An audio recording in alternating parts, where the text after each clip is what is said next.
Voici l'histoire de l'îlot au sable blanc, connu sous le nom de Shisiwam Tsangatsohole en Shimaore.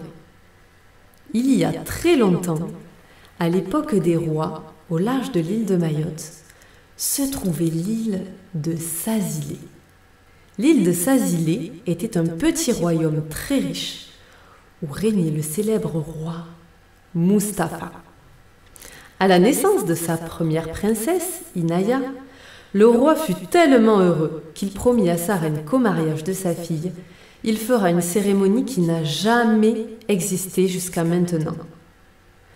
Le roi souhaitait faire un événement extraordinaire pour sa tendre princesse.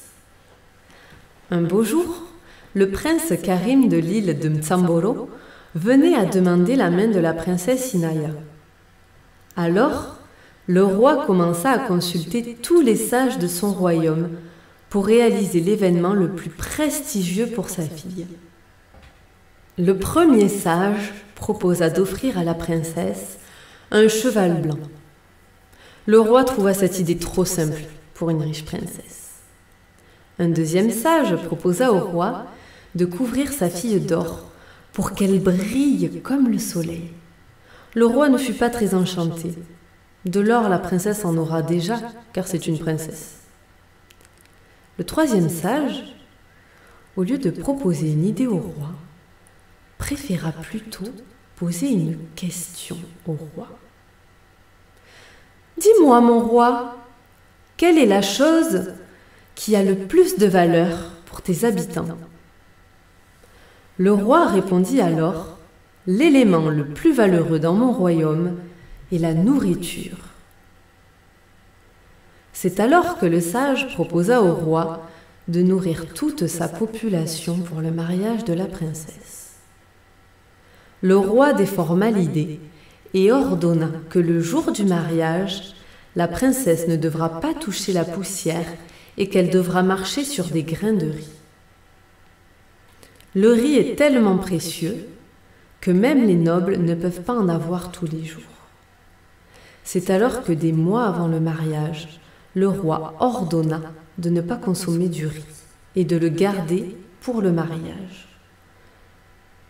Quand arriva le jour du mariage, le roi ordonna à tous les habitants de Sazilé d'étaler du riz sur le chemin royal. C'est alors que la princesse Inaya ne toucha pas le sol et marcha sur les grains de riz pour se rendre à son mariage. Or, personne n'a le droit de gaspiller de la nourriture pendant que d'autres meurent de faim. Pour punir le roi, Dieu a fait pleuvoir du riz pendant 1 mois sur l'île de Sazilé, jusqu'à ce que toute l'île soit complètement couverte de riz. Il ne restait ni humains, ni animaux, ni maisons, et aucun arbre. Tout était couvert par le déluge de riz.